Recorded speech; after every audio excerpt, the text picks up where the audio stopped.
après-midi, good afternoon. We'll get started. Thanks everyone for participating today. I know we've got several councillors here today, as well as staff, and it's a very unusual setting for this type of technical briefing, so I appreciate your openness to this. As you know, we had the Planning Committee meeting earlier today, so that's what brings us to this chamber. So again, it is a little unusual for me to be sitting here. The focus will be on the questions to staff, and we have some councillors here as well as online. So welcome to everyone for the technical briefing on the city's action plan in response to the Ottawa Light Rail Transit Inquiry. If you're following at home, my name is Steve Desroches. I'm the councillor for Ward 22 in Riverside South and chair of the city's Light Rail Subcommittee. I would like to say just a word of acknowledgement. J'aimerais rappeler qu'Ottawa se trouve sur un territoire non cédé de la nation algonquin-anishinaabe dont les ancêtres ont occupé ces terres pendant des millénaires et dont la culture et la présence continuent d'imprégner cette région. Je tiens également à exprimer mon respect à tous les peuples des Premières Nations ainsi qu'aux peuples inuits et métis, à leurs aînés et à leurs ancêtres pour les précieuses contributions qu'ils ont apportées et apportent encore à notre pays. So again, I want to welcome everyone here today, councillors and staff, our speakers and subject matter experts who will be, again, providing you with some context and information prior to our LRT subcommittee next week. Joining us today are René Almilcar, General Manager of the Transit Services Department, Rick O'Connor, City Clerk, Office of the City Clerk, Cyril Rogers, Chief Financial Officer, Finance and Corporate Services, Will McDonald, Chief Procurement Officer, Finance and Corporate Services, Tammy Rose, General Manager, Infrastructure and Water Services, Karina Duclos, Director, Infrastructure Services, Michael Morgan, Director of Rail Construction, Transit Services Department, Nicholas Truchon, Chief Executive Officer, Rideau Transit Group, Dominique Gauthier, Senior Partner, Roland Berger Law Firm. In a moment, we are going to have a presentation and remarks from several senior staff members from multiple city departments and external contractors outlining their service areas, how they are addressing the public inquiry themes and recommendations. Following the presentation, I'll open the floor to councillors to ask questions. We'll proceed numerically by ward. Each councillor will be able to ask up to one question, a follow-up question. If that's not sufficient, they'll have an additional opportunity to come back, and we'll see how time goes today. And again, staff will be present on April 29th. So as much as this has the look and the feel of the committee, today is not the committee. That will come. Today is, again, that information session so that you get the context, you get a good briefing to help prepare you for our upcoming meeting next week. So after we have concluded our questions from councillors, we'll take a 15-minute break, and after the break we'll return and provide members of the media with an opportunity to ask questions, and that will be led by Media Relations. And again, today's technical briefing is a chance to provide you with an introduction to what will be presented through the city's action plan to the Ottawa Light Rail Public Transit, Ottawa Light Rail Public Inquiry. The action plan, which provides details on the responses to each of the 103 recommendations, will be available this afternoon on ottawa.ca and octranspo.com. A public service announcement with links to our action plan will also be sent out following our technical briefing. These steps will ensure that we are communicating our actions publicly and transparently. Alors, nous débuterons par une présentation et les commentaires des directions générales de la ville qui sont présentes aujourd'hui. Les conseillers auront ensuite la possibilité de poser une question et une sous-question. Nous prenons ensuite une courte pause, puis répondrons aux questions des médias. So to open this, I will now turn to the General Manager, René, pour commencer. Merci, René. Merci beaucoup, Monsieur le Président. Bonjour à tout le monde. Thank you. Good afternoon. Thank you for joining us today to learn more about the city's action plan to respond to the public inquiry. This response involved contributions and work from many city departments, and we have representatives here to speak today about the work that has been done and is in progress. I want to begin by thanking Justice Oregon and his team for their dedication and work on the public inquiry and its recommendations. I know I speak for my colleagues here when I say that we are committed to implementing all of the recommendations. This is a top priority for me. I have been committed since joining OC Transport in changing the way we work, how we deliver the service, and how we put the public interest first in everything we do. The public inquiry speaks very clearly to the need for change. We are doing things differently, and we are committed to regaining the public's trust. I'm proud of my team, the work we have done, and the work that lies ahead. Later today, staff's formal response to the public inquiry will be published on ottawa.ca as part of the agenda of the April 28th meeting of the Light Rail Transit Subcommittee. This report will contain the city's action plan to respond to the public inquiries, 103 recommendations, and will speak to work that has already started, as well as a clear roadmap for the work that is currently in progress. Given the gap in time between the release of the report and the subcommittee meeting next week, we felt it was important to introduce the city's approach to responding to the public inquiry, explain how we have developed the action plan, to speak about the work to respond to the recommendations, and to give councillors an opportunity to ask questions. We know that we will not be able to answer all of your questions today, and we look forward to a fulsome discussion at the Light Rail Subcommittee once everyone has had the chance to read and analyze our action plan. Next slide, please. I will briefly provide some background of the events that led us here today. Following the derailment of train line 1 on August 18th and September 19th, 2021, the Ontario government established the Ottawa Light Rail Transit Public Inquiry in December 2021. This public inquiry was mandated to investigate the circumstances that led to the derailments and make recommendations to help prevent similar issues from happening again. Throughout the process, the city fully cooperated with the inquiry and provided 500,000 documents, and 13 city witnesses provided expert testimony. At the start of this term, Council approved a report that detailed the work performed by our staff to address issues identified through the public inquiry process that anticipated the public inquiry final report. The public inquiry final report from Justice Oregon on November 30th, 2022 provided us with 103 recommendations. Next slide, please. On November 30th, Mayor Sutcliffe committed to the city to developing an action plan that would address the 103 recommendations in the report, most of which relate to the city of Ottawa. Under the leadership of our interim city manager, Wendy Stephenson, Transit Services worked with city departments to review the findings and recommendations and to prepare our action plan.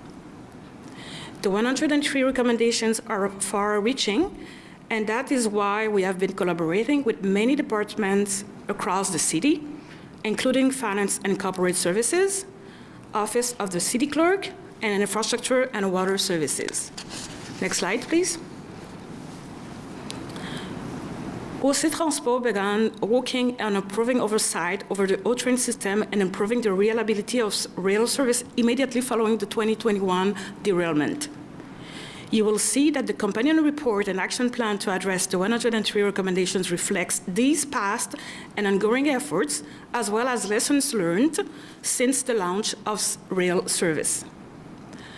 The findings of the public inquiry make it clear, however, that change is needed at the city, and that clear action is required to rebuild trust with council and the public. In developing the action plan, the city adopted a holistic cross-departmental approach, as well as consultation with external partners, to ensure our approach was robust and in keeping with industry best practices. This work has led to many recommendations being already fully addressed. City will address all the recommendations within its jurisdiction as soon as possible and will provide regular updates to Council and the public as progress is made. Next slide, please. The Mayor's Office will connecting with the Ontario government with regard to the City's action plan and the recommendations that fall within the jurisdiction of the province.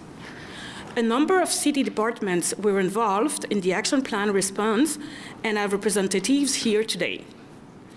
Mr. Rick O'Connor, the City Clerk, is here to speak to work relating to the delegations of authority, information management, and the employee code of conduct.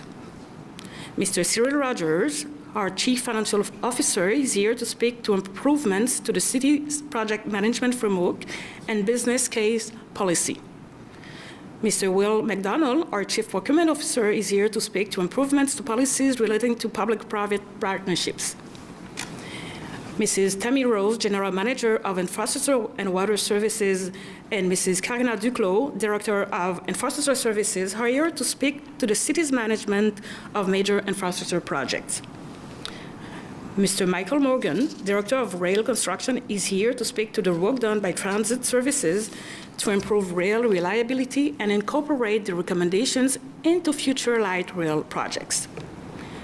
We are also joined by Nicolas Truchon from Rideau Transit Group. Additionally, Roland Berger, LLP, is here to speak regarding their work to provide a third-party independent review of the city's action plan. Next slide, please. The city's formal response to the public inquiry will consist of a companion report providing an overview of the city's response and an update on work done by the city to respond to the inquiry recommendations, as well as a preliminary recommendation that Council approved in 2022. In total, the companion report includes 6 attached documents: a summary of the city's approach to responding to the public inquiry, the full final report of the public inquiry, the executive summary of the public inquiry, including the recommendations, the city's action plan responding to all 103 recommendations, a summary of lessons learned from Stage 1 LRT and how they have been applied, and finally, a summary of the independent third-party review of the action plan. I will now pass the mic to Mr. Rick O'Connor, please.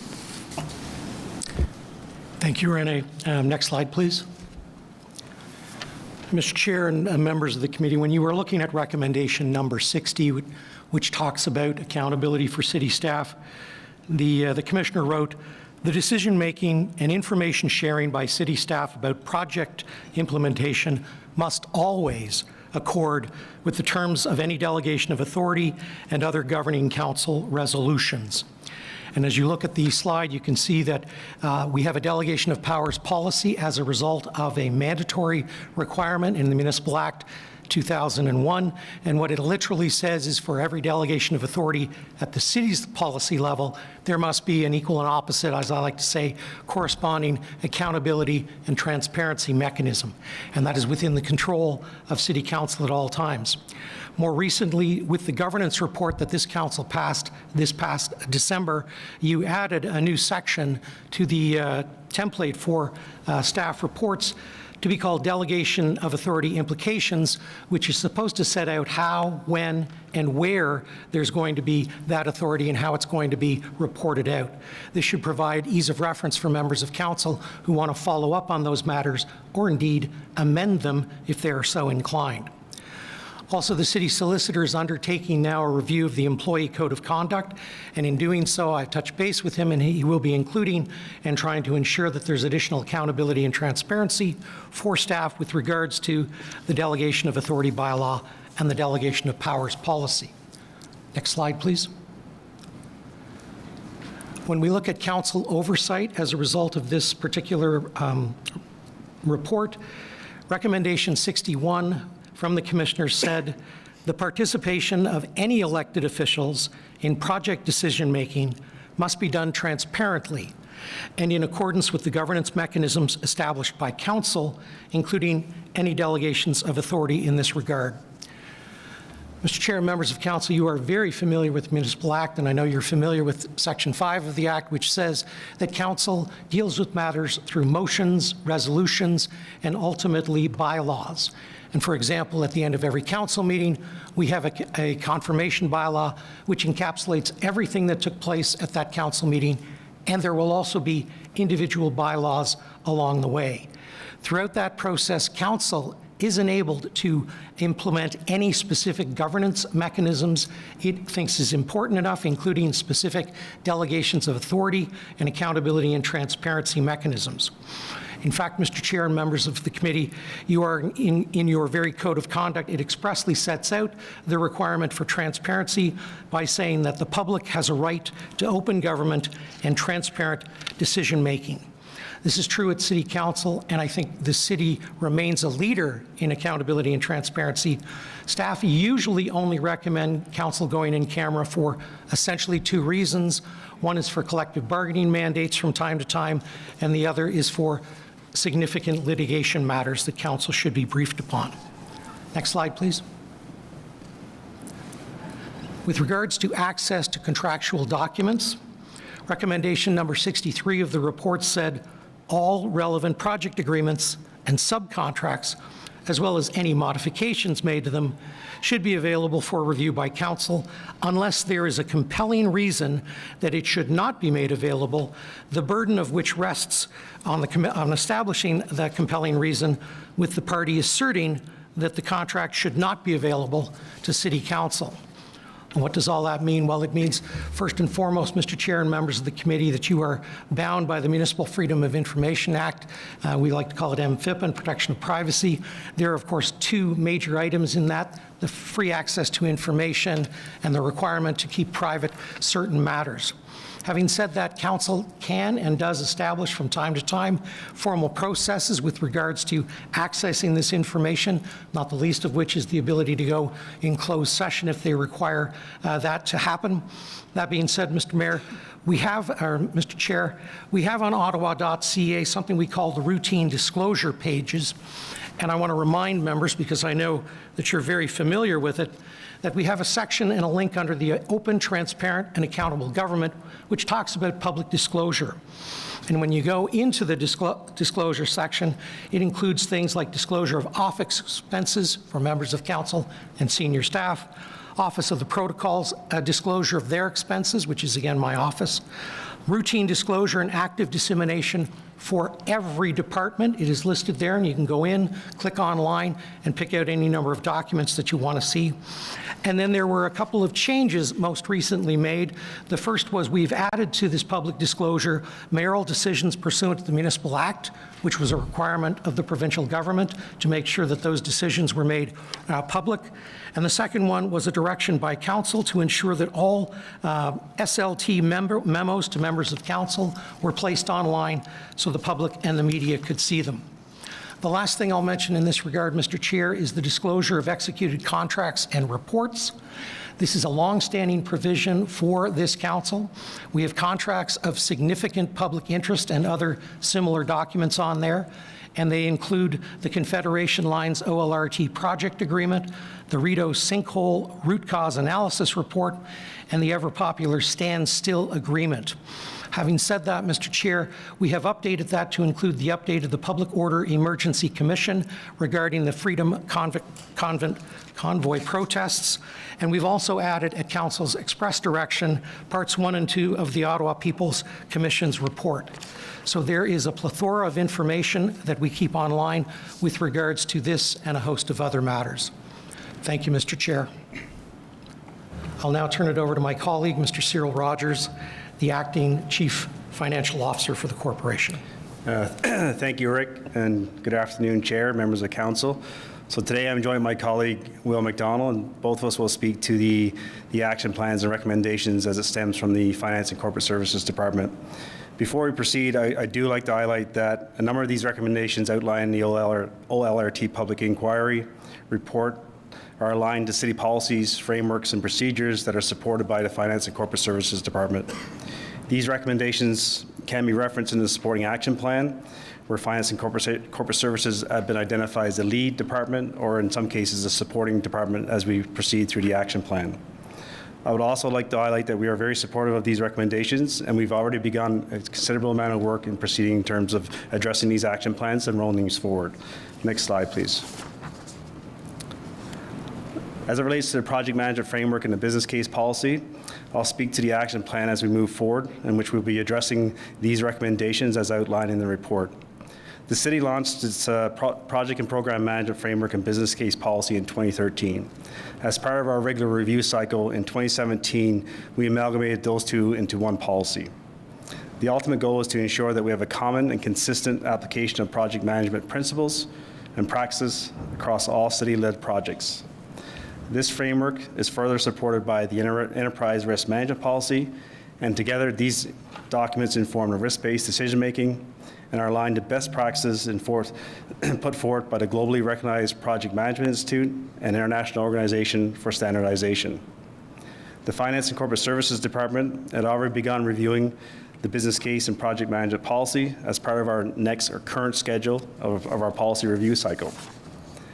As part of this review, we will consider all the recommendations outlined in the OLRT report and as referenced in the action plan, such as some of the following: lessons learned and recommendations from the OLRT public inquiry, the implementation of tiering and gating for projects, examining an option to have an independent enterprise project management office, practices, and criteria for when an independent review during the project should be completed.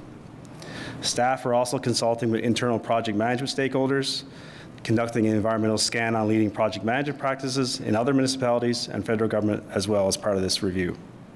And finally, proposed amendments to the business case and project management policy and framework will be brought forward to the Finance and Corporate Services Committee and Council later this year. I will now pass over to Will to speak to the next slide. Mr. Chair, the P3 policy is an overarching document whose purpose is to outline the city's approach to evaluating and pursuing a P3. The policy and its associated procedures outline high-level requirements for each phase of a P3 project: project assessment, initiation, procurement, implementation, contract management, and ongoing monitoring. Supply Services will update the policy to incorporate the recommendations of the report to expand and clarify staff's responsibilities when pursuing and managing a P3. These updates will build upon those that were made following Council's approval of the recommendations of the Auditor General in the audit of the management of Lansdowne contract, the audit of Stage 2 LRT procurement, and the recommendations of KPMG in its reports LRT Stage 2 Lessons Learned and LRT Stage 3 Procurement Options Analysis and Project Governance Best Practices. Next slide, please. I will now pass things over to Ms. Rose. Thank you, Mr. Chair. My name is Tammy Rose. I'm the General Manager of Infrastructure and Water Services, and I'm joined by my colleague, Karina Duclos, who's the Director of Infrastructure Services. We are here today to talk about the construction projects that our department delivers on a daily basis for the city. So Infrastructure and Water Services Department has a robust project management system, including continual improvement processes that build trust and confidence in the delivery of our projects. On average, our department has 700 active construction projects at different stages of initiation, design, construction, or closeout. The approved 2023 budget includes investments of $800 million in our infrastructure. During the last term of council, our department delivered close to $2.2 billion worth in infrastructure projects. Back in 2015, Infrastructure Services revamped its project management practices and undertook a multi-layer, comprehensive, integrated departmental management program. This program focused on two main parts. The first one was the development of a project management system to support project delivery practices, which allowed for consistency, timeliness, monitoring and tracking of capital projects, providing a consistent process for all of these projects.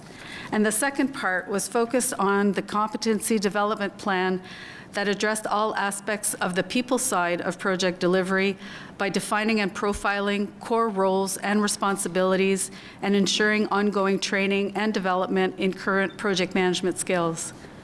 Our department practices align with the city's corporate business case and project management policy, and we also follow the city's vendor performance management program. Our project management program is aligned and with globally recognized best practices, such as the Project Management Institute, and it covers the management of risks and issues, scope, schedule, budget, quality and performance, internal and external stakeholder engagement, and project documentation and reporting. Finally, we communicate and report out on our projects on a regular basis, and including monthly status reports to Council. I'll now pass it over to Karina. Thank you, Tammy. Oh, I was going to flag that the slides were not moving over. We have them now. Good afternoon, Chair and members of Council. We have reviewed this public inquiry report, and we are carefully considering all the recommendations to further enhance our service delivery. The report points to areas of improvements that we believe our delivery practice can further benefit from, and I'm just going to quote a few examples. We will review and enhance our processes to make sure we properly address optimism bias. We will review our current processes for cost estimates. Council previously approved our project delivery review and cost estimating guide. That document provides standardized cost estimate classification systems, associate contingencies, and level of accuracy at various stages of a project. Our department has already begun to refresh this guide, and our updates will inform this inquiry recommendation. Project budgets that are set up too early may be imprecise and can create false expectations. Our department started setting design-only budgets for many projects on year one, before expanding to construction budgets once design is advanced and cost information has evolved. The inquiry report provided an excellent reminder to us that this work needs to continue and be enhanced. We will consider expanding our model to include other types of projects. Involving stakeholders early in the process provides additional opportunities to enhance collaboration and communication and creates much better alignments within the team. Our project charters address the stakeholder involvement, and we look at further opportunities to review and update the processes. Infrastructure and Water Services is committed and dedicated to continuous improvement and enhancing the quality of our services and products.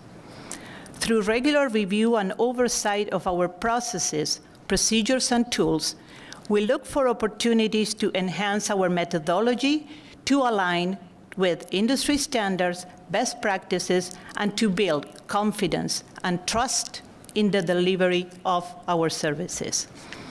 We will continue to work with colleagues across the organization, support the update and any corporate policy, and make all necessary changes to our processes as a result of this report. Thank you very much. And now I am passing to Michael, I think. Thank you. Thank you, Karina. Mr. Chair, we can advance to the next slide, please. Je suis content d'être ici aujourd'hui. Et aujourd'hui, je vais parler de 5 choses. Premièrement, c'est reconstruire le partenariat avec nos partenaires ici qui sont ici aujourd'hui, le groupe Rideau Transit. Je vais parler des façons qu'on va améliorer le service. Je vais parler de fiabilité, de sécurité. Et je vais regarder, donner des détails pour l'étape 2. The first slide talks about rebuilding the partnership with Rideau Transit Group. First of all, earlier in the year, we approved a settlement to resolve and set aside a number of commercial complaints that were commercial issues that were existing during the maintenance term. That really set the stage and cleared the table for us to advance the partnership and focus on service. As of today, the city and RTG meet daily to discuss issues, to discuss the root causes of the problems that we've had of the past. And these are not trivial meetings. These are meetings with senior staff from Alstom that are coming to the table on a regular basis to explain to Renee, explain to Transit Services how we're going to improve the service, how we're going to fix the issues on the infrastructure and on the trains. There's technical working groups that have been put together to tackle all the issues that we've talked about: train wheel wear, railhead degradation, the axle bearing issue, axle replacements. All of these things are discussed routinely in order to find the best solution to resolve the issues on a permanent basis for the future, keeping the system focused entirely on how the service will perform in the future for the residents of Ottawa. Next slide, please. I'm going to give a brief update on some of the things the operations team is doing on behalf of Troy Charter. When we look at Line 1, we look at the alignment between the two teams on how to interpret the contract, how to apply the contract, how to provide oversight. All of those things, every day they're learning lessons and applying those and trying to improve the service on Line 1. They're also taking those lessons and applying them to Line 2. Line 2 is planned to go into service later this year, and we want to be absolutely ready, whether it's being ready for administering the contract, whether it's for responding to operational events, whether it's to respond to responsibilities and challenges. We need to be absolutely ready, and the team is working on that today as we look ahead to not only opening the Trillium line, but opening of the extension in the east, extension in the west in the future. With that, I'll hand it over to Nicolas Truchon, who will give you a couple of slides on the work that Rideau Transit Group is doing. Thank you, Mr. Morgan. Mr. Chair, first and foremost, it's a pleasure to be here. I think it's my first time with council, so it's a pleasure to meet all of you. I'm here today to essentially corroborate many of the things that Mr. Morgan just went through. I'm happy to report that over the last 12 months, or even before that, the relationship with the city is improving at the operational level, but also at the commercial level. I'm happy to report that the agreement we reached in January is essentially a strong baseline to reset the relationship, and we live with it every day. We do have a lot of work ahead of us, so we're very eager to move forward on that basis. The next slide, please. Our challenge is one of improving the reliability of the system. We have a series of lingering issues that we will be addressing. But first and foremost, system safety and reliability continues to be our top priority. And many of the actions that we're deploying every day are geared to address that specific objective. We're working with our partners on the root cause of the derailment. We know this is a long-standing item. It is a complex problem. We're working with our internal experts, but also our external experts. We're even as of this week, we're still having some very detailed technical discussions on what we can do to effectively resolve the issue and reach a sustainable solution. We're working with the city on a number of improvements, and we're not leaving any stones unturned. We're looking at the system, we're looking at the vehicle, we're looking at how we operate the system. We have a couple examples on the slide about the wheel-to-rail interface, some of the topics that have been addressed as part of the inquiry. But there's also a series of other initiatives that we're looking at. We're also, until we get to the sustainable solution, we will continue the mitigation measures that we have in place. It's important to emphasize that those mitigation measures so far have proven to be very effective. We are effectively looking at the speed restrictions, which obviously is an impediment to the service. But we're also looking at the additional inspection regime and all of the other measures and the increased awareness with respect to the underlying problem. So, thank you. So now I'll turn, Mr. Chair, to talk about the engineering group a little bit. So under René's leadership, we added a new engineering group within the Transit Services Department that's led by Richard Holder. So that Transit Engineering Services group is meant to look, every day very closely at some of these very detailed, complex technical issues. So that group has been mobilizing, and they've been building a team that's able to do that. One of the early initiatives that they took was to engage with the National Research Council to do some additional verification on the wheel-rail interface, to do some additional analysis of the ways that we can apply condition monitoring to the system, to detect issues with the system early in the process, and to make sure that we're on top of those things. The Transit Engineering Group is also looking at everything from day-to-day maintenance, overhead catenary systems, track systems, switch heaters, performance of all the various systems that come together to make the system reliable and perform as we would expect for the system. They're also engaging third parties such as TRA and others that are required, such as Mott MacDonald, to look at these detailed technical issues to make sure that we have the right resources looking at these problems, that we're coming up with solutions in an effective and efficient manner. Next slide, please. One of the focuses of the public inquiry was on safety, and certainly we put that at the forefront of everything that we do. We do have a new chief safety officer who joined the organization within the last year, and he's done a very good job of applying the safety management system, using the structured approach of a safety framework to ensure that every day that we look at issues through the lens of hazards, risks, mitigations, and find solutions to those issues. He's been very active in helping us advance the application of the SMS and rolling out a safety management culture. At the same time, on the Stage 2 project, we engaged our independent safety auditor very early in the program.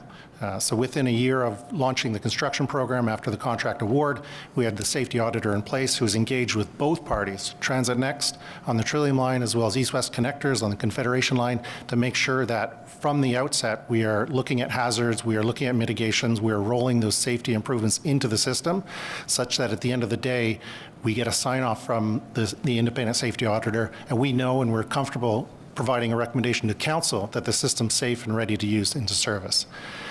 At the same time, as the independent safety auditor is in place, we have the maintainer on the Trillium line, the maintainer in place on Stage 2 for the Confederation line, who've been engaged very early in ensuring our concept of operations, our concept of maintenance, all put safety and include safety in basically the framework of their approach to delivering those services. Just recently, we had a program where the safety group did an exercise overnight to test the various procedures, test evacuations, test the rail carts, test the emergency procedures, and so all of those things we're doing now, looking ahead to the opening of the new system so that we're ready to go. We absolutely want to practice all of these things. We want to make sure that safety is embedded in the design. Safety is at the core of everything we do that we deliver on a daily basis. Next slide, please. As we look ahead to Stage 2, I know there's been a number of questions about lessons learned from Stage 1. We have tried to provide a consolidated list of, I would say, the major changes that we've made to the Stage 2 infrastructure as an appendix to the report that's coming out. So that provides a summary of all those things that we've talked about. We've talked about gas switch heaters and improvements to the vehicles and improvements to the track. So please do look for that document at the back of the report. Additionally, recently, just yesterday, we released an oversight memo that details the different parties we've engaged to provide oversight on the Trillium line and on the Confederation line. Yesterday's memo was about the Confederation line, but new council maybe hadn't seen the memo that we released last year on the Trillium line, so both of those were distributed. Just to give you an idea of what's the framework for putting these projects into service, who's looking at it, who has eyes on the project, who has eyes on the contractor, and so hopefully that will give you some additional comfort as to how we deliver these projects and how we ensure that they're safe before they go into service. Lastly, and I can't emphasize this enough, the Stage 2, both from the procurement phase right through the delivery phase, the entire approach to testing and commissioning is different in Stage 2. The application of standards is different. We're using a different set of standards, resulting in a different set of documents in the Stage 2 program, a longer trial running period, and René is committed to this group already to provide daily updates from the trial running period. So once we start trial running on the Trillium line, you can expect to see from us a daily update, as well as a similar technical briefing such as this to really explain the results of trial running before we go into service. We absolutely want you to have that information. So with that, I'll pass it back to René for her comments. Merci beaucoup, Michael. In order to ensure that the city's action plan is robust, achievable, and in line with the best practices in our industry, Roland Berger was contracted to provide an independent third-party review of the action plan. As part of their work, they have reviewed the plan itself and conducted interviews with key city staff involved in overseeing the city's response to the recommendations.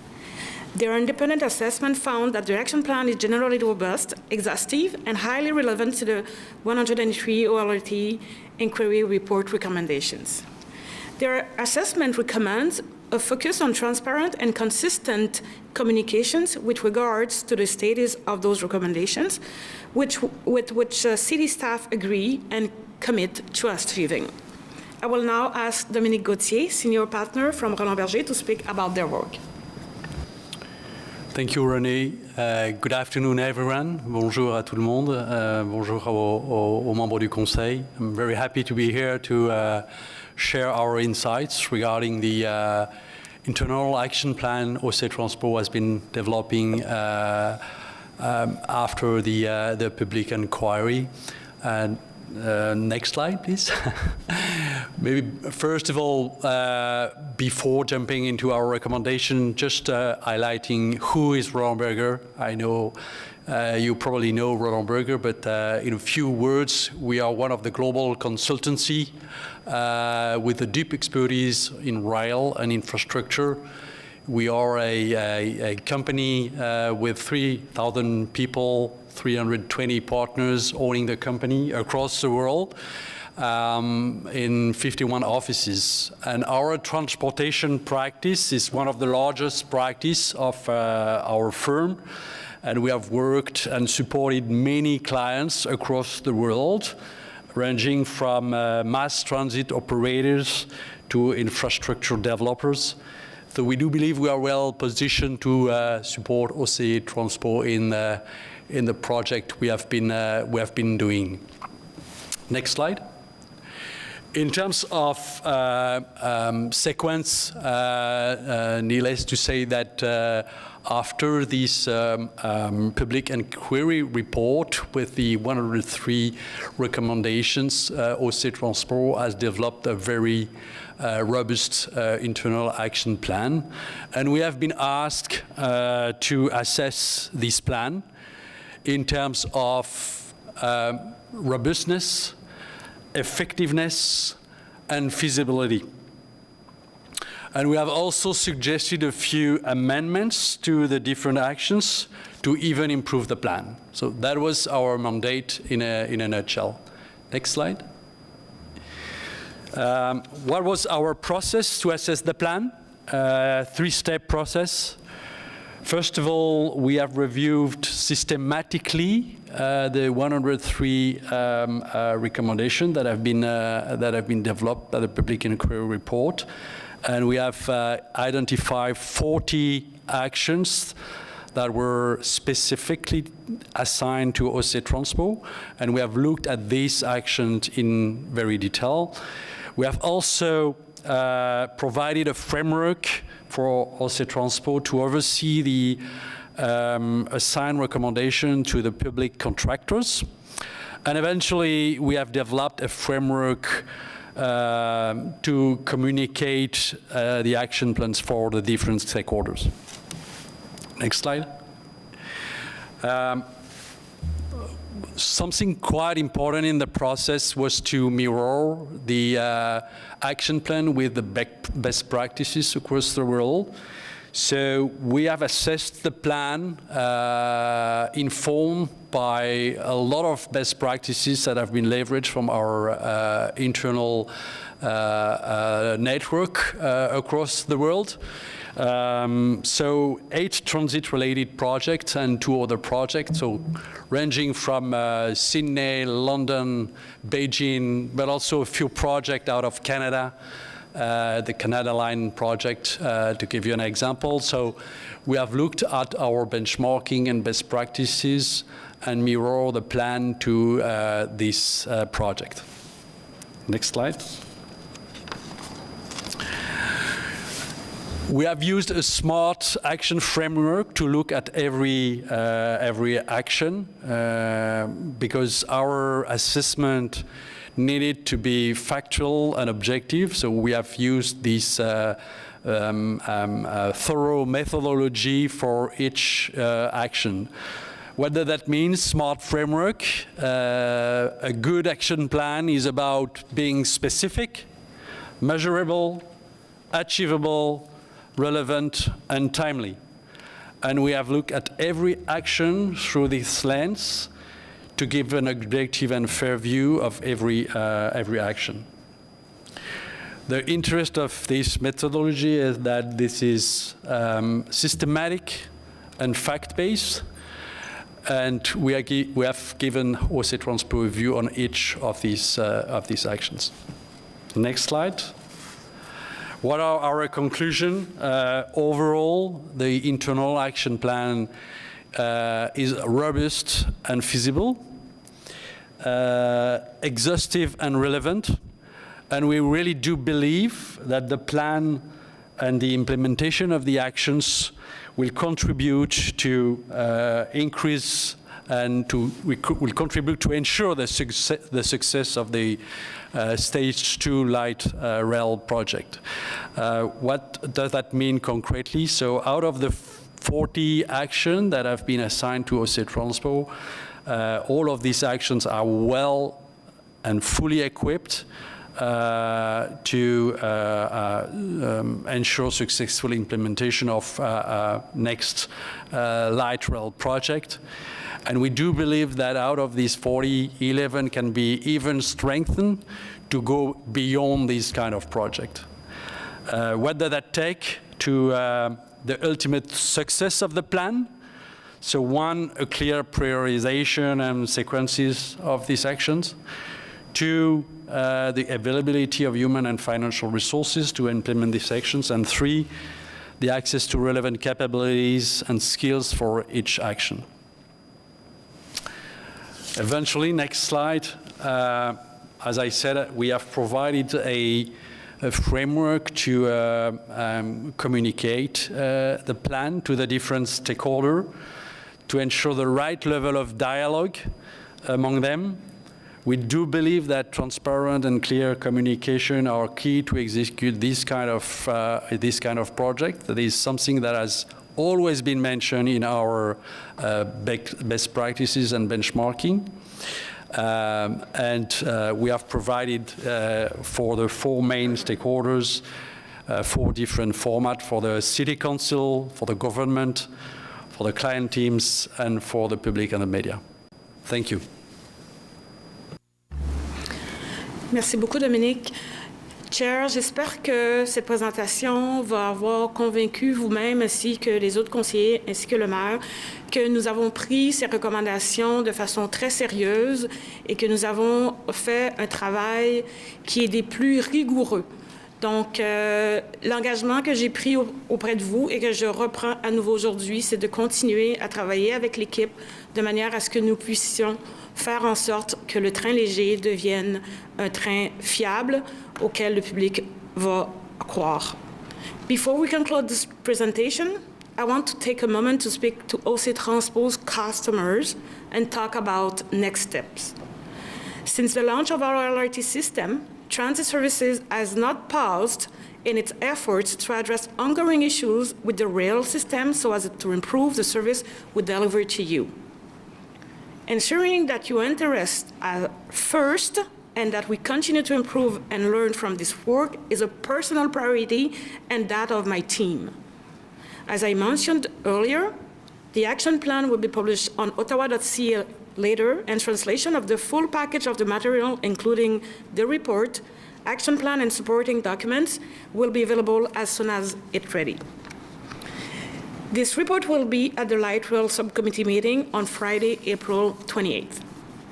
We will be sharing the progress we are making on the recommendations from the public inquiry on both ottawa.ca and octranspo.com as part of our commitment to keep everyone updated, be transparent, and accountable on this work. We will also provide at least 2 formal updates to the Light Rail Subcommittee in September and December, and continue to provide Council updated of any significant progress as quickly as we can. My team and I know everyone around this table is committed to implementing all of the recommendations, and we expect to be fully done by the end of this year. I will now ask to Mr. O'Connor to finish this presentation with the quote. Thanks, Renee, and thank you, Mr. Chair. I'll close off the staff presentation with just a couple of comments with regards to Mr. Justice Horrigan's report. This particular quote was something that staff was thought was very poignant, including the middle line, anything less risks undermining the public trust. The city staff recognize, Mr. Chair, that we do have a far way to go. That said, Mr. Justice Horrigan's observations, including this very poignant quote, will continue to guide staff for the foreseeable future, Mr. Chair. Thank you. Thank you very much. Merci à tous et à tous pour vos présentations aujourd'hui. Thank you very much. So as I mentioned earlier, despite the trappings of the office here today, this is a technical briefing. It is not the subcommittee. We're going to proceed with questions, one or two questions from councillors, and again ask you to focus on the information that's been provided today. And again, we will be coming back next week where you'll have a much longer period of time in which to do the work of the committee. So we'll start in the order of words, as I mentioned. Councillor Luloff, if you're online.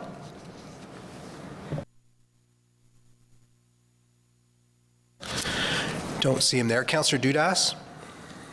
Je n'ai pas de questions maintenant. I want to dig into the documents first, but thank you for this, everyone. Okay, thank you. Councillor Hill.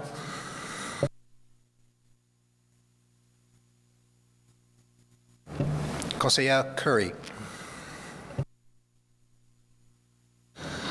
Councillor Kelly. Councillor Gower. Councillor Kavanagh. Thank you, Chair. I do have a question. It's a continuous one. Thanks, Michael. Thanks, Renee. Thanks to the gang for this presentation. My concern is stage 2 LRT, and it's in regards to what is being done for noise mitigation, as well as the safety concerns, which are obviously the top priority. But since this was an issue that came up with stage 2, I know I'm repeating myself, but I think it's worth talking about. Thanks.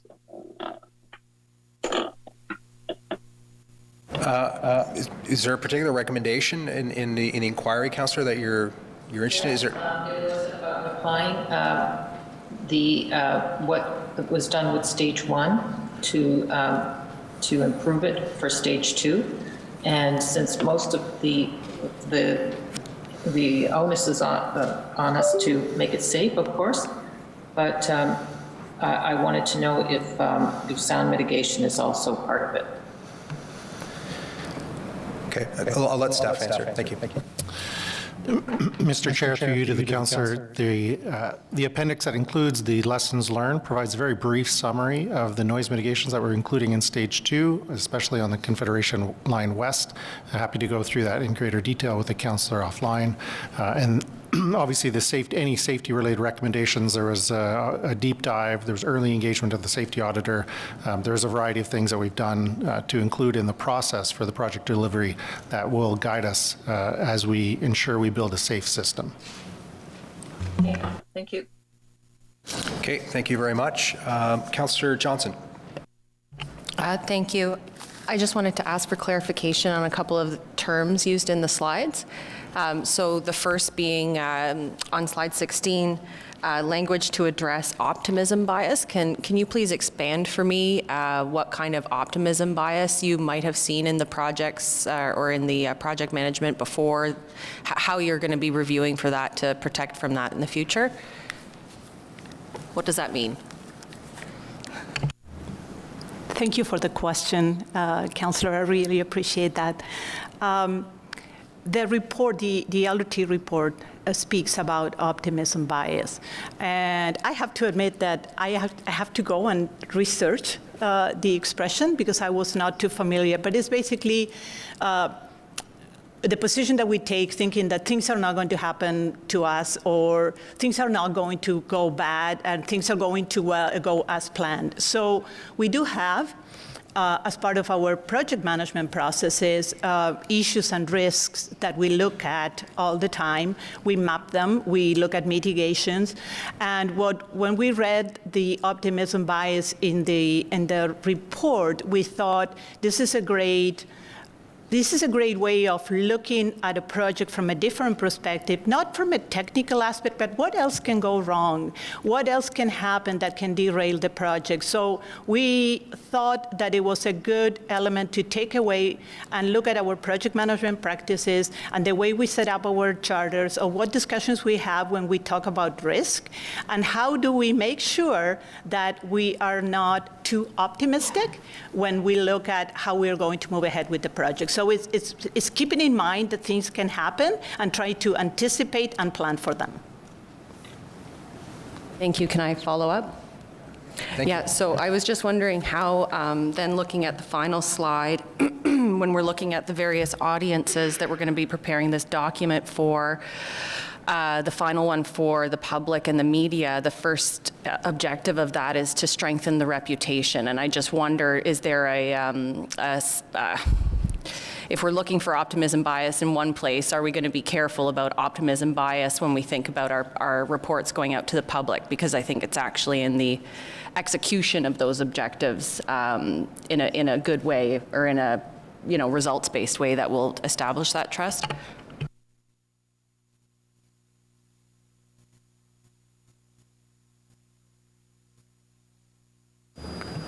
Oui, thank you for the question. Je vais répondre en français. Je pense que dans tous les projets, les grands projets de mass transit qu'on a vus dans le monde, il y a un enjeu de transparence sur la complexité de ces projets. En particulier dans le cadre du projet dont on parle, la complexité d'un projet qui était un projet assez nouveau. Et ça suppose d'être transparent tout au long du projet, depuis sa conception jusqu'à son exécution, jusqu'à effectivement son opération et les défis que représentent les opérations également, parce que une fois que le projet est lancé, il y a aussi de nouveaux défis. Donc un élément absolument fondamental de la réussite des projets, c'est d'être clair avec le public sur ses considérations. C'est pas simple de conduire un projet de mass transit. Il y a des complexités techniques, évidemment, il y a des complexités opérationnelles, organisationnelles, il y a des inattendus. Le Black Swans, dans tous les projets de P3 que j'ai vus, c'est quasiment systématique. Et on peut faire des plans extrêmement précis de mitigation, on arrive à réduire le risque. Évidemment. On n'arrive jamais à l'anéantir. Ça serait trop beau. Et donc ça suppose quoi? Ça suppose d'être clair et transparent avec le public. Il faut réduire le risque au maximum, depuis la conception jusqu'à l'opération. Et lorsqu'il y a des sujets, être très transparent avec le public. Donc c'est ça qu'on voulait expliciter à travers cette manière d'engager avec les utilisateurs, les citoyens, les taxpayeurs, et c'est absolument fondamental. Great, thank you. Councillor Devine. Thank you, Chair.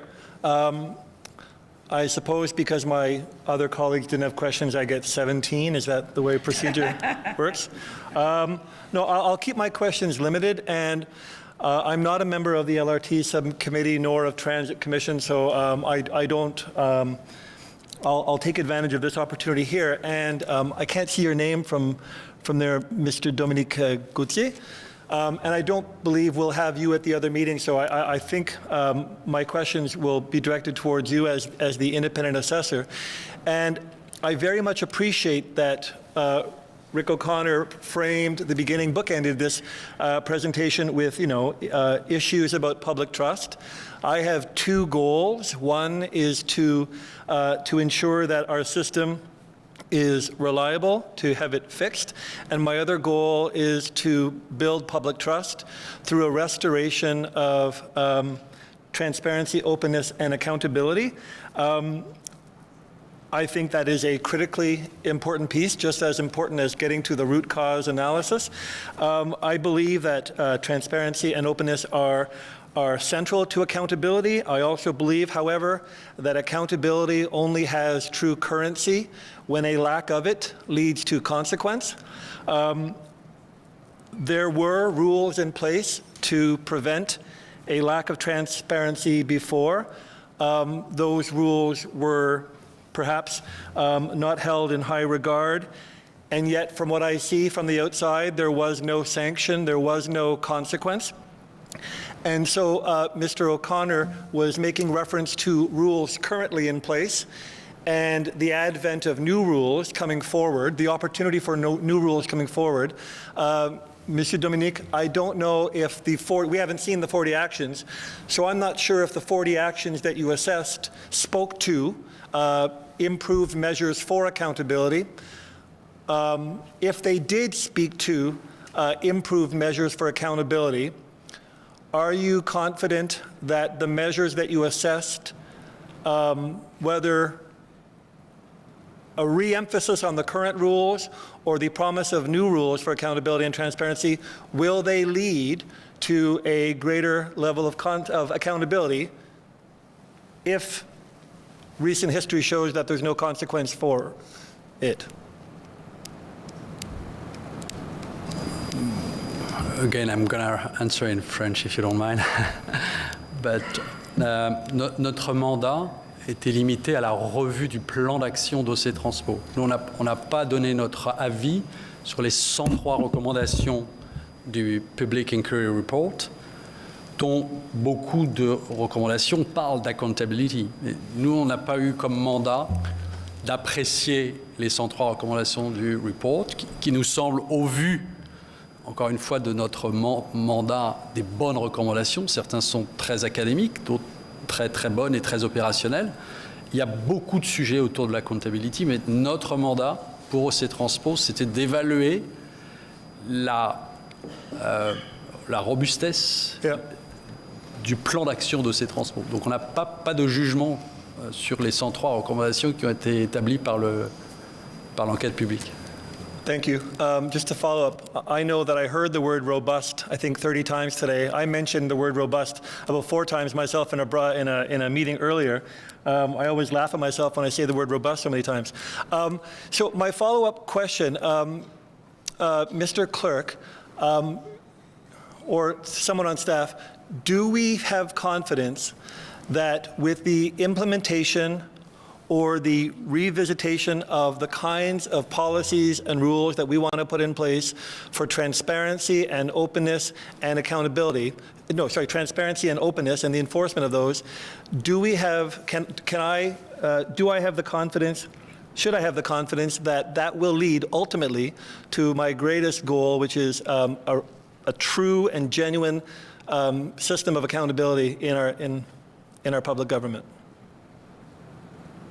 Mr. Chair, I would say yes. And I would say that for a number of reasons. I mentioned in my presentation that the city solicitor is currently reviewing the employee code of conduct with respect to accountability and transparency and all of the measures that we've discussed in this PI that's coming out. In addition to that, and I'll share with the member, there are opportunities that my office brings its annual report every year, usually between May and June, where we have an opportunity to look at these very things, which are the sort of the groundings, the foundational aspects for us. So we would have 4 opportunities for those to be brought forward over the next 4 years.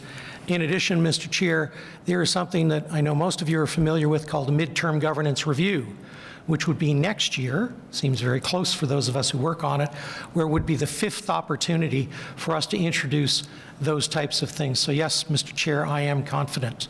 Thank you. Thank you, Mr. Chair. Thank you. Conseiller Bradley, si vous êtes là. Conseiller Tierney. Councillor Tierney. Conseiller Plante. Councillor King.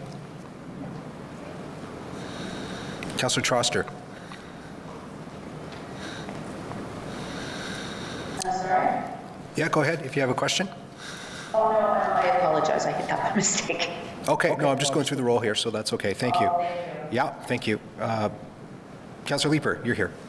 Thanks. Briefly, because I know I'll have the opportunity to chat about this at LRT Sub, but Nicolas mentioned the plan that has been developed. It looks like it is adequately robust and has a stamp of approval, as long as there's adequate resources that are being put toward it. Cyril, are we going to have a way in the budget of, are we going to have a way in the budget of tracking specifically resources that are allocated toward this report's action items? Mr. Chair, what I would say is any subsequent report that comes forward with a plan on how we're going to, as staff, address that respective recommendation and action plan, we will identify at that point the resources needed. If at that point there's no resources allocated, yes, that will come through the budget process to make sure that we do effectively address that plan. As you heard, we are committed to addressing that plan, so it will be part of our priorities in terms of addressing the action and following through with the action. We keep asking you for breakouts in the budget, but I can't help but think this would be a particularly important breakout item from the budget. This year we have spent $4 million.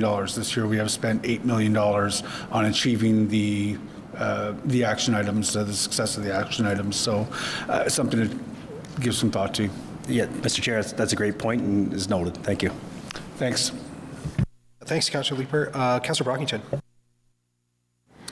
Thanks, Chair. I just want to read a very minor clip from Commissioner Horgan's report, and then that will preface my question. In the executive summary, it states that the Ontario government established this Commission of Public Inquiry and gave it a broad mandate to investigate the commercial and technical circumstances that led to the breakdowns, plural, and derailments, plural, of the light rail.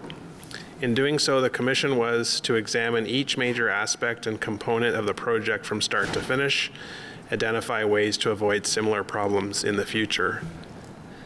If I speak on behalf of the customers or passengers of OC Transpo, they would like to know what the ultimate timelines are to address, fix all systems, all components, the infrastructure, the technical issues. What are we aiming towards to have this addressed and this book closed on LRT where it's fully functional? We're only dealing with regular maintenance issues, but the major issues that have plagued us well before we opened are addressed. What are the timelines that we're working with? Thank you. Mr. Chair, peut-être que je vais commencer, puis je demanderai à M. Truchon de compléter. Mon expérience dans le transport, il y a toujours des problèmes qui arrivent, malheureusement. Par contre, je pense que c'est clairement indiqué dans le projet du LRT ici à Ottawa qu'on a des problèmes de jeunesse auxquels qu'on doit adresser. Mon collègue Michael a parlé beaucoup du Safety Management System qui a été renforcé aussi. Donc ça nous aide à mieux prévoir les risques potentiels de bris. Ce serait un peu prématuré de ma part aujourd'hui de donner une date ferme à laquelle on n'aura plus du tout de problème. Cependant, sur les problèmes qui ont été identifiés, par exemple, pour le problème qu'on a avec le bearing, on a déjà mentionné que décembre 2024 était la date ultime, étant donné qu'on veut être en mesure de rouler les trains de l'étape 2 dans l'Est. On veut des trains qui vont avoir été réparés, non pas les trains qui vont faire face encore à une mesure de mitigation qui est en place présentement pour l'étape 1. Je vais passer la parole à M. Truchon qui pourra peut-être compléter ma réponse. Merci, Mme Amilcar. Chair. Je vais répondre en français, puis je compléterai en anglais. Ce qui est important de noter, on parle des enjeux avec un X et au pluriel. Il y a des enjeux qu'on avait en 2019 qu'on n'a plus aujourd'hui. Je pense qu'il faut le reconnaître. En 2019, quand on a débarré le système, on avait des problèmes de portes, on avait des problèmes de switch heaters, on avait des flat wheels. C'est plus dans le dialogue présentement. Donc, je pense qu'il faut prendre le temps de reconnaître que L'activité d'entretien, les problèmes de jeunesse que Mme Amilcar a mentionnés, on en règle des problèmes. C'est sûr qu'il y a toujours d'autres enjeux qui se matérialisent. Du point de vue de l'enjeu actuel qu'on a au niveau du bearing, qui est la cause du premier déraillement, c'est un enjeu de taille, c'est costaud. C'est technique, c'est très technique. Il faut regarder vraiment le problème d'une manière holistique. Donc, il y a plusieurs causes qui contribuent, mais on ne peut pas mettre la responsabilité sur une chose unique. Et c'est là où on doit prendre vraiment un pas en arrière pour être sûr qu'on fait les choses correctement. Maintenant, on pourrait parler de freezing rain ou d'autres éléments. Il faut réaliser qu'il y a des enjeux qui vont continuer à survenir. C'est de la mécanique. C'est de la mécanique sophistiquée. C'est performant, mais il y a quand même... ça reste quand même de la mécanique. Donc... Ce que je peux m'engager aujourd'hui, c'est que c'est un problème qu'on prend très au sérieux. Ça mobilise énormément de nos ressources pour trouver ces solutions-là et mettre en place un plan. C'est un plan qui va être déployé avec plusieurs mesures, qui pourrait être déployé dès cet été et progressivement pour arriver à une solution, ce qu'on appelle une solution sustainable, qui est l'objectif à long terme. Mais se commettre sur un échéancier à cette étape-ci, il va falloir voir les différentes mesures. Et il y a des mesures qui sont pas facilement, mais des mesures qui peuvent être déployées à court terme, puis il y en a d'autres à plus long terme. Donc, et malheureusement, j'ai l'impression qu'on va devoir traiter et analyser toutes ces mesures avec autant de sérieux qu'ils le méritent. Thank you very much to you both. And Chair, I've just always said it, I'm willing to give everyone as much time as they need to fix things right the first time. And I appreciate that this is a very complex matter. There are many issues that we're dealing with. The challenge that we have is there's a near vertical hill that we have to climb to reestablish trust that many people mentioned this morning, confidence in the system, to increase our ridership and our credibility. And so my worry is the longer this continues to go on, even more challenging it is to build back those issues with the public. So I want you to take the time to fix things well. The first time, I completely agree. The other side is we've got this significant challenge with our public going forward. But thank you very much for being here today. Thank you. Thank you. Next is Councillor Menard. Thank you very much, Chair. Thank you for the report. Just briefly to staff, do city staff see the value of the public inquiry that was conducted? Chair, it's yes.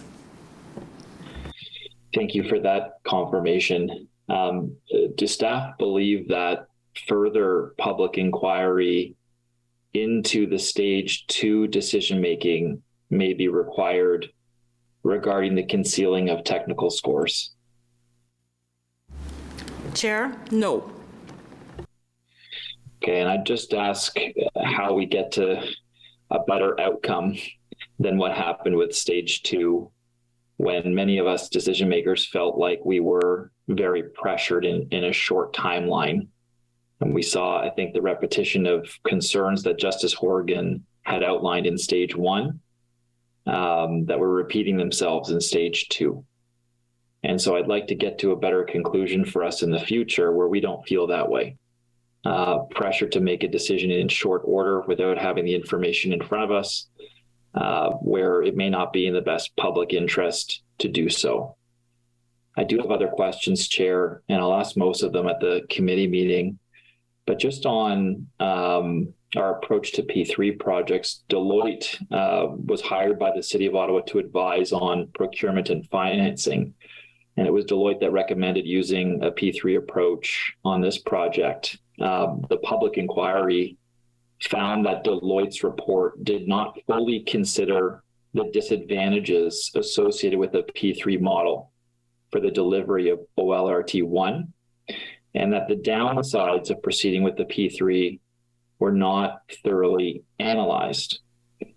So how is the city changing its approach to large P3 projects, which so far have been detrimental when it comes to our finances, transparency, and service levels.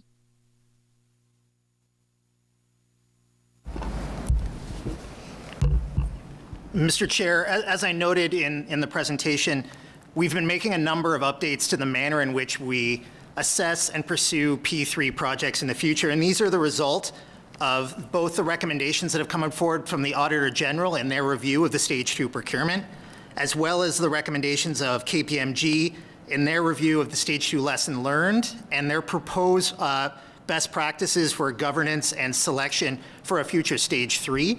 And so the manner in which a P3 would be assessed and brought forward for Council's consideration would look different in the future. And I trust that these would address the Councillor's concerns. Appreciate that. Is city staff looking at a P3 model for Stage 3 at this time? Mr. Chair, no. Thank you for that. Just the last question is, given the issues found with Deloitte and that the report did not fully consider the disadvantages associated with the P3 model, the delivery, nor the downsides associated with the P3 model that was in the inquiry's report, is Deloitte still employed by the City of Ottawa on this project? Mr. Chair, yes, they are. Well, I just asked city staff to revisit that decision, given what the report found, that there was not proper information about the downsides of a P3. And indeed, I think we continue to this day with them recommending this approach when we've seen the detriments of it. So I'd ask staff to revisit that decision of that, hiring that firm on any future LRT related work. Thank you, Chair. Thank you, Councillor Carp. Hi, thank you very much for the presentation. Thank you, Chair, as well. I just have a quick question of clarification. I heard very clearly from Mr. Rogers today about the recommendations to establish to look at how projects are managed within the city, and I think that would be very valuable with respect to enterprise project management and ensuring that there's controls in place, that projects are gated, and that we have control gates before we move forward when we're dealing with taxpayers' dollars on these billion-dollar projects. But where I was a little bit confused is then we moved to Ms. Rose to give a presentation on how projects are managed within infrastructure and water services, and I just want to clarify kind of the segue that happened there, because I was under the understanding that for the LRT project that it was third party that did the project management and oversight, and I just wanted to understand kind of the relevance of having the presentation on infrastructure and water services project management. And je sais pas qui va répondre, mais je peux prendre la réponse en français ou en anglais. Thank you, Mr. Chair. As a department and in my opening remarks, I mentioned that we deliver about 700 projects at any given time in terms of what stage that they're at. And in the last term of council, the value of our projects totaled about $2.2 billion. So we are an important project delivery organization for the corporation. So it was important for us to also review the recommendations to ensure that our practices, which currently align with Project Management Institute, with corporate policy, but we also have a continual improvement mentality. So if there are things that we can take a look at and improve on what we're currently doing, we'll certainly do that. Okay, great, thanks. So just to clarify, it was just a presentation in terms of making sure that any of these practices that will be adopted as a result of the report are relevant throughout the whole corporation and not just with one area. It's not as if the management of future projects are being moved into that area or a new oversight area being created there or anything? Mr. Chair, so just the answer is that, no, we're not going to move over these big projects under Tammy. I think the key is that when we look at the framework, my policy and framework in my department is the enterprise level, and we are working collectively as a team to kind of leverage the expertise that Tammy and her team brings to the table as we explore these unique, complex, very large-scale projects. So that's the importance of leveraging our skill set, our team skill sets, as we integrate that into the enterprise policy framework. And then that gets pushed down to, as Tammy talked about, our very robust extension of that enterprise level policy on all of our projects. So we're leveraging that to make sure we get it right globally, and then we can push down to the large complexes going forward. So I think that's the linkage between having her here as part of this strategy and recommendations. Okay, great. Thank you very much. I look forward to reading the reports and further opportunities to dialogue. Thank you. Thank you. Conseillère Kitts. Thank you, Chair. Monsieur Gautier's presentation spoke to the achievability of the 40 actions that were assigned to OC Transpo, so thank you for that. But I was wondering if there were any of the 103 recommendations that were considered not feasible or achievable, or if all of them are sort of being put into practice. As I mentioned, we have looked at only the actions that have been assigned to OC Transpo and to the one where OC Transpo could oversee private contractors. For the rest, we have draws to the action that seem to be very reasonable. But our focus was really to ensure that OC Transpo, in its accountability, was in a position to deliver. So, je ne sais pas si c'est clair, mais il y a pour le reste des actions qui ne concernent pas forcément OC Transpo ni la relation d'OC Transpo avec ses private contractors, ce sont des choses qu'on n'a pas regardées. Okay, merci. No, oui, je comprends. Mais for some of the actions directed at the city, for example, were there any that were considered, that not feasible, or?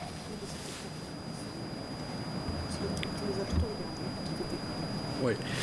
No, on a regardé, to be a little bit more precise, we have looked in a very detailed mode the 40 actions that are assigned to OC Transpo and the 19th, if I remember very well, for OC Transpo and the private contractors. We have looked at all of them in a different level of detail, and everything was pretty, feasible, obviously, yeah. Chair, peut-être que je peux compléter la réponse. Roland Berger a aussi utilisé l'acronyme SMART tout à l'heure. Donc, pour chacune des 103 recommandations a été cotée. Et on sait qu'il y a des recommandations qui sont plus faciles que l'autre. Mais toutes les recommandations, nous, lorsque vous allez lire les documents que nous allons distribuer cet après-midi, on a des réponses pour chacune de ces 103 recommandations. Pour certaines de ces recommandations, on a d'autres livrables qui découlent de nos actions. Ces livrables-là, on va revenir soit en septembre ou en décembre, mais ce qu'on avait pris comme engagement, c'était que d'ici la fin de l'année, on allait avoir terminé de répondre aux 103 recommandations. Okay, merci. I'll leave that there. My next question, this is a technical briefing, so the material was very technical, but I think it might be beneficial for councillors and for residents to hear a practical application of these recommendations. So perhaps directing this at you, Michael, ou peut-être René, but could you reflect on an example of something that's happened in the past and how if it happened today, in light of the recommendations, it would be handled differently going forward? Could you walk us through, maybe some of the additional steps that would be taken? And I know that that's very broad and you have probably multiple incidents to reflect on, but I think it would be helpful to sort of really paint the picture of how these recommendations are being put into practice. Chair, un des exemples concrets que je peux donner, c'est moi-même, lorsque je suis arrivée à la ville, les discussions entre OC Transpo et RTG se faisaient beaucoup par lettre d'avocat. Donc, c'était les lettres officielles. Et pour moi, c'était important qu'on puisse travailler ensemble sans nécessairement avoir des avocats autour, au bénéfice des clients. Alors ça, c'est quelque chose qu'on a changé dès le début. Et aujourd'hui, on voit que le résultat, il est vraiment probant. On est capable de se parler en mettant le client au centre de nos décisions, puis ensuite, on se dispute. Donc, c'est vraiment l'approche que nous avons prise. Puis, Michael va vous parler peut-être d'un autre exemple plus concret, technique. Michael? Thank you for the question. So, there's very specific changes that we've made, and we can point to those changes, the gas switch heaters being one where in stage 1 we implemented electric switch heaters. In stage 2 there's gas switch heaters, and so now when we use the system we should not expect a problem with the electric switch heaters. So there's a variety of discrete issues like that, but then there's also some process related issues such as having the pass-fail criteria in the contract for trial running. So that makes it something that's enforceable, which is very real as compared to in the past. There was no enforceable criteria. The duration of time is also enforceable.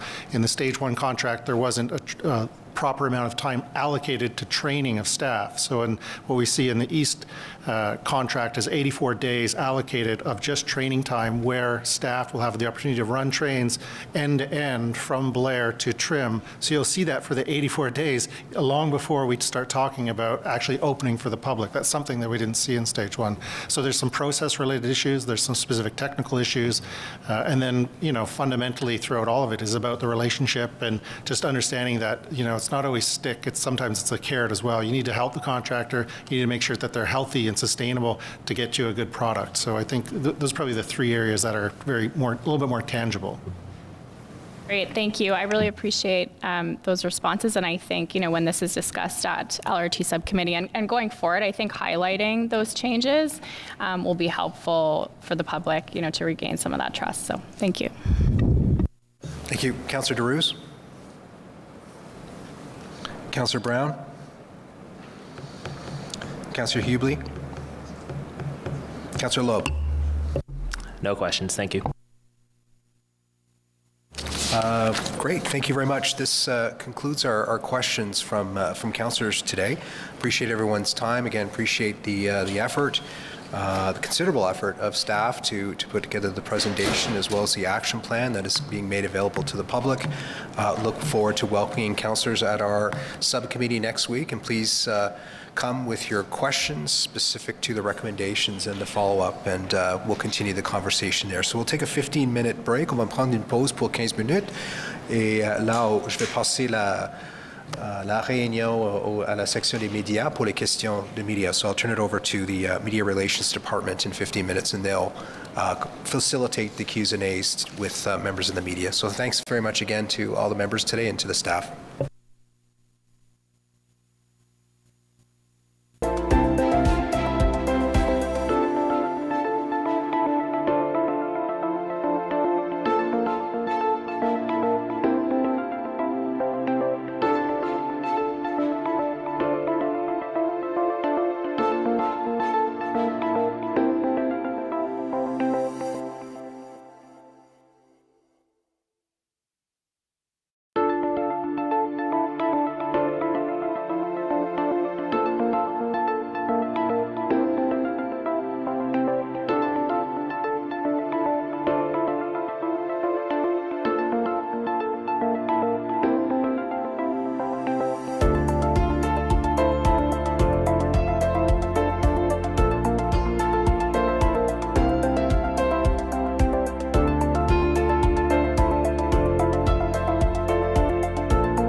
Welcome back, everyone. My name is Kendra Titley, and I will be your moderator today. Je serai votre modératrice aujourd'hui. I will now invite each agency to ask their questions in alphabetical order. You may ask one question with a follow-up. Nous allons maintenant répondre aux questions des médias qui pourront poser une question et une question de suivi. We'll now start with Giacomo Panico at CBC Ottawa. Happy CBC comes before CTV, I guess. Thank you. My question to Nene Melkar, I guess, and if anyone else wants it, you talked a lot in your presentation about the need to regain the trust of riders and the public as a whole. How exactly, though, other than following the 103 recommendations, can you just, in layman's terms, for people hearing this now, either they ride the bus or they don't, they want to ride it, they want to use it, but they just don't have that trust? Thank you for the question. I definitively think is when we'll be able to deliver the service that we promise, it will be a good sign. And but by this work we have done, I think it's another good sign as well, because we put a lot of serious on it, and it's a strong work that we have done, and we asked an external expertise just to make sure that we're okay. And definitively we'll continue during either the LRT subcommittee or the Transit Commission to make follow-up. And when we will be able to deliver the service, I think it will be the only way that the public will trust us. However, I think we have a strong action plan, and we'll achieve it for sure. Est-ce qu'on peut avoir la réponse en français ou Bien sûr. Oui, alors, merci. Merci à vous. Alors, merci pour la question. Donc, pour moi, définitivement, c'est les résultats qui vont parler d'eux-mêmes. On a apporté aujourd'hui un document très étoffé qui a été fait avec beaucoup de rigueur, avec en plus une vue externe qui était très importante pour nous. Alors, maintenant que les clients vont avoir vu ce document, ils vont déjà comprendre qu'on a tourné la page et on est ailleurs. En plus que, bien entendu, notre engagement qu'on a, c'est de livrer le service. Alors, lorsque le service sera livré, basé sur le plan qu'on a mis en place, basé sur les informations qu'on va partager, soit via le sous-comité du LRT ou à la commission de transport, je pense que définitivement les clients vont reprendre confiance en nous. Merci, Madame Milkar. Giacomo, do you have a second question? I can keep going. Yeah, okay. Thank you. All right. It's a bigger audience than on Saturday morning. No, I'm kidding. Councillor Darash, for you, a question about accountability. And we heard Councillor Devine talking about this, and you're in a new role here in this subcommittee chair. Councillor Devine was talking about, where was the accountability? You feel sometimes things go wrong, but people aren't held accountable to it. What do you feel will be different going forward? Well, what I think is different is that we've got a new council, a new mayor, and I sense a very strong commitment on all the members to ensure that we have a proper oversight of the current project that is operating right now, and the second stage of the project, as well as future stages of the project. So this report obviously affects a large number of departments. It's taken some time to put a very thorough response together. We have an independent third party that's looked at all of the follow-up steps and has said that they're realistic and achievable. So I think we are on the path to, again, really improving the accountability here at City Hall, ensuring that we're fixing the LRT system now, and ensuring that we're learning from the first phase so that it's not repeated in the second part of this project. En français, c'est possible? Oui, je crois que c'est un nouveau chapitre pour la ville d'Ottawa. On a un maire qui a identifié les recommandations et le plan d'action comme une priorité pour la ville d'Ottawa.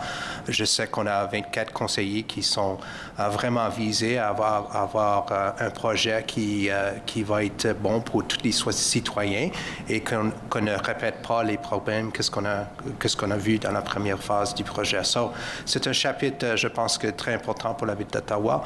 On a beaucoup à apprendre et on a des recommandations et des suivis qui, je pense, qui vont être bien pour notre système de transport commun. Merci. Thank you. Thank you. Next, we'll go to Katie Griffin at CTV Ottawa. Do both at once. So I'll just ask, we know the inquiry had highlighted issues with sections of the track. We don't have the action plan from the city in front of us right now. Can you talk about a plan, if there is one, to rip up sections of the track and when that could take place, how long that may take?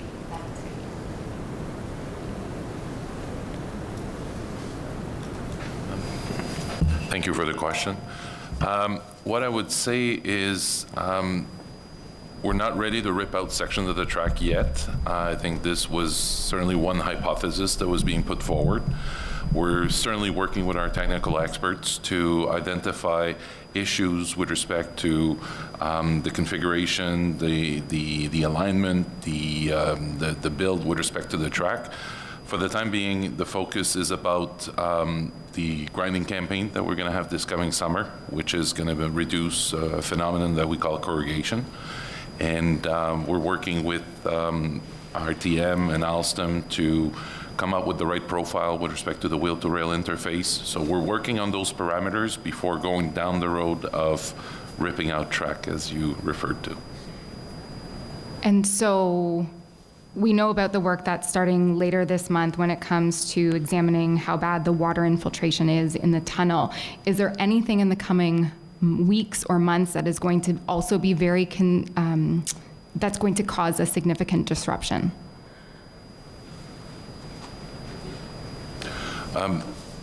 So as we indicated last week, I believe, we have the 2 shutdowns that are coming up over the next 2 not this coming weekend, but the next 2, to do specific work with respect to the water infiltration in the tunnel around the Rideau station.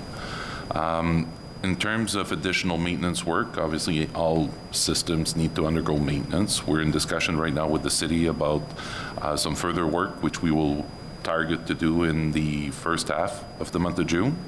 And that work is going to involve the tunnel, work in the tunnel with respect to the water leaks, but it's also going to involve much more significant maintenance with respect to the rest of the infrastructure, specifically the grinding of the track to reduce corrugation, as well as some of the other ancillary works that would be associated with that.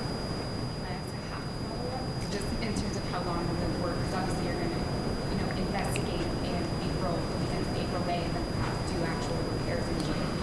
Any timeline on? No, we're actually doing repairs in this. We're targeting to do repairs in the second weekend shutdown.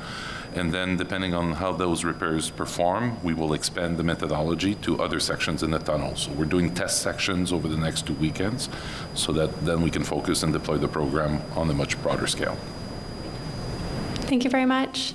We'll now go to Blair Crawford at the Ottawa Citizen. Yes, hello. My question's for Monsieur Touchon as well. We heard from the city and from Mr. Morgan earlier about how the relationships improved between the city and RTG. And one of Justice Horgan's comments was about the flood of micromanagement requests that were made by the city. Have you noticed a change since inquiry with the stage 2 introductions about the requests from the city, and how would you characterize the relationship now? I think the issue that was raised as part of the inquiry and by Justice Horgan was more about some of the work that was being done by the city and the management of the contract in terms of work orders being open and flooding the system. That's clearly not the phenomenon that we have right now. I think that while the city is still entitled, I think there's a lot more dialogue going on when work needs to be done. Daily meetings that we have is a new addition since Madame Amilcar joined the project, where we effectively deal proactively with the issues and stop the letter flow and more try to work together to deliver a better service to the customers. As a follow-up question to Mr. Morgan, you mentioned this just at the end of the meeting about how the testing procedures is now incorporated into the Stage 2 contract. Can you expand a bit on that? And was that as a result of the inquiry? Because I think that contract would have been let before the inquiry was finished, right? No, early on when we were doing the procurement for Stage 2, we looked at that program, and we, just the experience that I had on other projects was that trial running was often longer, often had criteria in the actual contract that you can enforce. And so those those changes were made during the procurement process, and they were embedded in the contracts when the contracts were awarded in 2019. And so some of what you see in the Justice Horgan report is a reflection or validation of some of the changes we'd already made and included in the Stage 2 program. And that includes the training, the additional training? Exactly, yes. Okay, thank you. Thank you. Nous allons maintenant à Frédéric Papin à Radio-Canada. Bonjour. Madame Amilcar, pourriez-vous nous parler de, maintenant que ça semble être un processus très complexe et complet pour assurer une transparence avec le public. Il y a des recommandations, vous savez ce que vous devez faire maintenant et vous allez le mettre sur votre site web. Comment est-ce qu'on va inclure les nouveaux problèmes qui surviennent, la glace, le tunnel? Est-ce qu'on va inclure ces problèmes-là dans votre processus de transparence pour que le public soit mis à jour sur ces problèmes-là? Merci pour la question. Dans les faits, une des directions qu'on a reçues au niveau de la commission de transport est à chaque fois qu'il va y avoir un bris marquant, on s'entend, il y a des petits bris tous les jours, mais un bris qui va être significatif, on va rapporter au sein de la commission les éléments de preuve, qu'est-ce qui s'est passé, pourquoi, puis ainsi de suite. Donc ça, c'est une façon pour nous d'être plus transparents. Par contre, pour les 103 recommandations, on veut vraiment laisser ça vierge parce que c'est important que les gens puissent s'y référer de façon... On ne veut pas non plus inonder ces recommandations-là. On veut les laisser telles quelles, de manière à ce que les gens puissent s'y référer vraiment rapidement et facilement. Mais toute autre chose, bon, il y a quand même... On présente à tous les mois, la Commission de transport aussi, des indicateurs de performance. Donc, ces indicateurs-là nous donnent une bonne idée de comment va le système de façon générale. Et comme je le disais tout à l'heure aussi à votre collègue précédent, définitivement, ce sont les résultats qui vont parler d'eux-mêmes. Et là, on va voir que les clients vont être satisfaits. OK. Je ne sais pas qui va pouvoir répondre à cette prochaine question, mais on a entendu parler encore une fois du fait qu'on n'a toujours pas le root cause d'un des deux déraillements.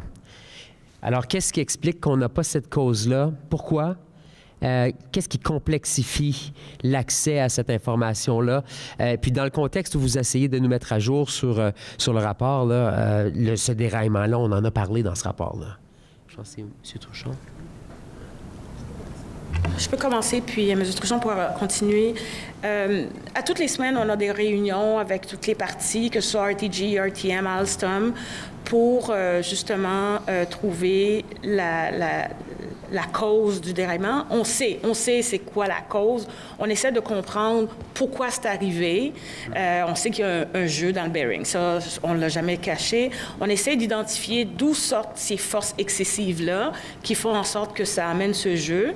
Et je pense qu'on l'a dit un petit peu dans le briefing technique. On s'en vient éventuellement avec Alstom présenter quelque chose d'ici la fin de l'été probablement, que M. Truchon mentionnait tout à l'heure. On va commencer à converger vers une solution. Donc, on va encore une fois, bien sûr, partager ça via la commission de transport. Peut-être, M. Truchon, vous pouvez compléter ma réponse. Je ne vais pas m'aventurer dans une description technique. J'ai certainement pas les prétentions d'avoir les compétences techniques. Par contre, ce qu'on comprend, c'est un problème... Est-ce que vous m'entendez bien? Oui, parfait. C'est un problème complexe qui a plusieurs causes. On n'est pas en mesure d'identifier un élément qui crée le problème. Donc, le root cause, c'est une problématique à plusieurs variables. C'est de la mécanique, c'est de la physique. On regarde des éléments de l'infrastructure, la track, la géométrie de la track. On regarde l'interface entre la roue et la track. On regarde la lubrification du véhicule lorsqu'il s'engage dans les courbes. On a une démarche où on cherche à trouver les manières de réduire les forces qui sont appliquées sur l'essieu pour, à défaut d'avoir une meilleure explication. Et c'est ce qu'on regarde, et comme je le mentionnais à la commission tout à l'heure, on approche vraiment le problème de manière holistique. On n'est vraiment pas centré sur un facteur en particulier.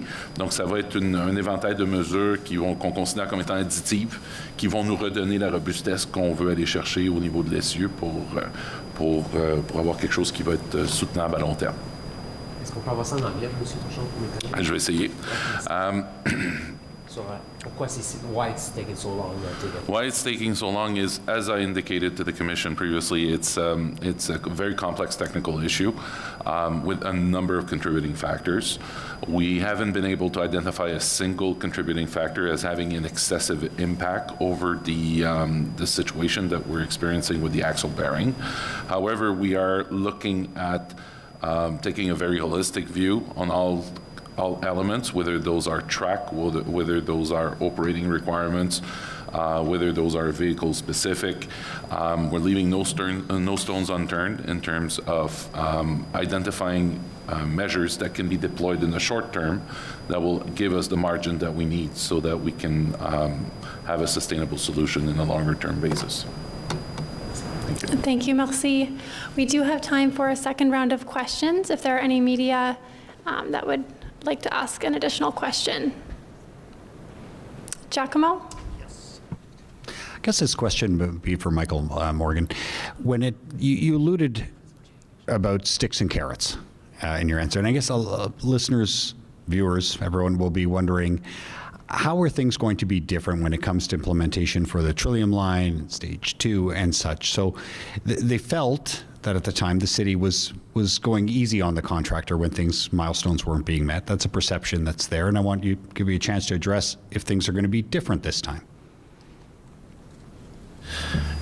I think if you go back and look at the Justin Horgan report there, during the project delivery phase, there was a breakdown where there was a lack of alignment on what the project schedule was. And that contributed to some difficult conversations, commercial challenges, frustrations in the relationship. And so I think, that was clearly pointing to the fact that at some point the commercial, sticks, you'll say, we're no longer working. And then there was a breakdown in the relationship just in the delivery of the project. This is the construction phase. So now in Stage 2, we've tried to be much more closely aligned with the contractors in terms of understanding what their challenges are, understanding on how to communicate what the schedule is, looking at, making sure that we're not showing up to council and publicly disagreeing about what the project schedule is, that we push each other, we push the contractor, they push back on things that they need help on. But when we go to council, we're saying, this is the target date for the schedule. This is what we expect to open the system. So that's really the breakdown during the delivery of the construction phase. That's what happened, and I think we've done a good job of avoiding that so far in Stage 2, and we plan to work very closely with the two contract teams to make sure that we continue to work collaboratively and deliver a project that people can be proud of. Thank you. Thank you. We'll go to Katie Griffin at CTV. Can you just reiterate, thank you, Seb, reiterate the work in June and what that kind of potential shutdown is going to look like?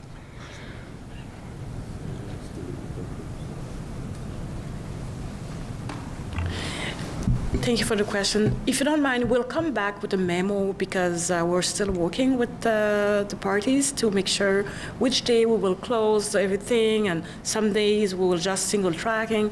So it's an ongoing process. However, we'll come back as soon as possible with a memo to council and to the media. Merci. Et maintenant, nous allons à Frédéric Papin à Radio-Canada. OK, une petite dernière. Probablement pour vous, Mme Amilcar, on n'a pas les 44 ou les 40 actions que vous voulez prendre, on ne les voit pas, on ne les a pas vues, ils n'ont pas été présentés. Donc, pour les gens à qui on va devoir expliquer ça ce soir là, aux nouvelles, s'il y a une action que vous voulez présenter ou sur laquelle vous voulez mettre de l'emphase qui sera prise pour que les gens comprennent puis qu'ils comprennent les travaux que vous voulez faire pour adresser la confiance du public, ça serait quoi, là, un exemple pour les gens? Merci pour la question. Je l'ai mentionné un petit peu tout à l'heure au niveau de la collaboration qu'on a avec les parties. Donc, la décision qu'on a prise dès le jour 1, c'est de mettre le client au centre de nos décisions. Alors, on ne parle pas de commercial lorsque vient le temps de prendre des décisions opérationnelles. Après coup, oui, parce que ça fait partie du travail. Ça, c'est quelque chose que je pense qui est très important parce que ça influence tout le reste. Ça influence la façon qu'on va faire les root calls, ça influence la façon qu'on va livrer le service, ça influence la transparence qu'on va avoir au niveau du public aussi. Et mon collègue Michael a mentionné aussi les switch heaters. Donc, on avait décidé dans le passé d'aller avec des switch heaters qui étaient électriques. Maintenant, la question ne se pose même plus, c'est au gaz. La façon de tenir le caténaire. Donc, malheureusement, on a vu quelques problèmes. Et ces problèmes-là, on a pris la décision dans l'étape 2 de trouver une autre façon d'accrocher les caténaires de manière à éviter justement les bris qu'on a connus cette année et un petit peu l'année passée aussi. Donc, ce sont des exemples concrets. Puis, je vous invite, bien sûr, vendredi le 28, où est-ce que nous allons vraiment donner tous les détails possibles et impossibles durant cette journée. Merci. Merci beaucoup. This concludes today's media availability. Ceci conclut le point de presse d'aujourd'hui. Thank you. Merci.